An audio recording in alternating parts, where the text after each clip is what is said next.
வணக்கம். அனைவரும் நலமா? ஆய்வு ஒன்று கூடுதலான விபத்துகள் எந்த தட்பவெப்பத்தில் நிகழ்கின்றன என ஆராய்ந்தது. புயல், கடும் மழை, கடும் பனிப்பொழிவு ஆகிய நாட்களில் விபத்துக்களின் சதவிகிதம் மிக மிக குறைவாக இருந்தது. ஆனால் நல்ல தட்பவெப்பம், நல்ல சூரிய வெளிச்சம், சாலை அருமையாக இருக்கும் சமயம், டிராஃபிக் குறைவாக இருக்கும் சமயம், இது போன்ற சமயங்களில் கூடுதல் விபத்துக்கள் நிகழ்ந்தன.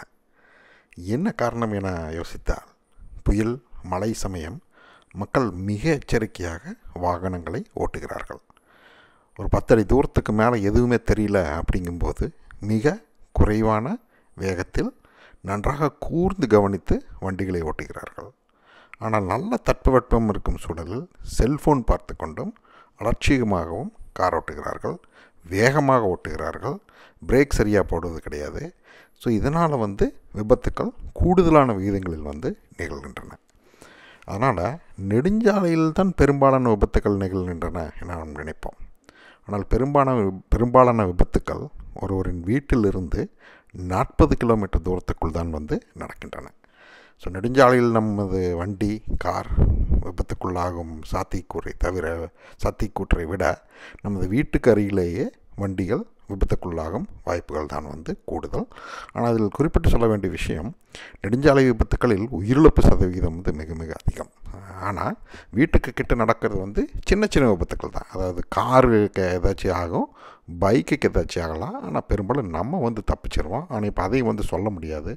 ஏன்னா டிராஃபிக்கு, பைக்கிலிருந்து விழுந்து உயிர் போகிறது அந்த மாதிரி இது கூடுதல். ஸோ இது மேலை நாடுகள் நடத்தப்பட்ட ஆய்வு. ஸோ அதனால் நம்ம வீட்டுக்கிட்ட இருக்கும்போதும் நம்ம எச்சரிக்கையாக இருக்கணும். நெடுஞ்சாலையில் போகிறப்ப எச்சரிக்கையாக இருக்கணும் அப்படிங்கிறது கிடையாது.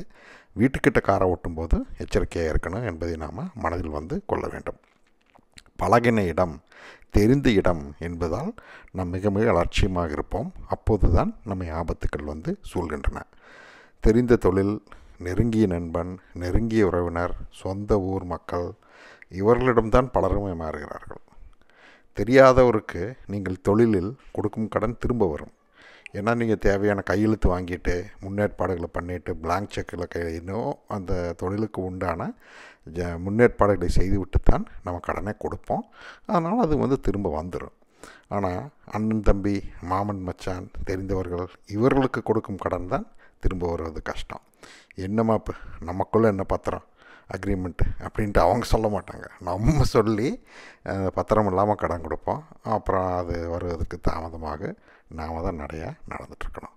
ஸோ பழக்கமான விஷயம், தெரிந்த இடம், தெரிந்த நண்பர், பல முறை கார் ஓட்டிய இடம், கார் ஓட்டிய நெடுஞ்சாலை அப்படின்னு எதையுமே அலட்சியமாக எடுக்க வேண்டாம். அனைத்து விஷயங்களிலுமே நீங்கள் எடுக்க வேண்டிய முன்னேற்பாடுகளை எடுக்கலாம். அண்ணன், தம்பி யாராக இருந்தாலும் சரி, அவர்களுக்கு நீங்கள் உதவுவது, கொடுப்பது உங்கள் விருப்பம். ஆனால் அனைத்திலுமே எடுக்க வேண்டிய முன்னெச்சரிக்கையை செய்ய வேண்டிய அந்த பாதுகாப்பு ஏற்பாடுகளை செய்துவிட்டு நாம் தாராளமாக நமது செயல்களை நாம் செய்யலாம். ஸோ முன்னேற்பாடும் முன்னெச்சரிக்கையும் அனைத்து சூழலிலும் நம் உயிரை காக்கும் விஷயங்கள். நன்றி, வணக்கம்.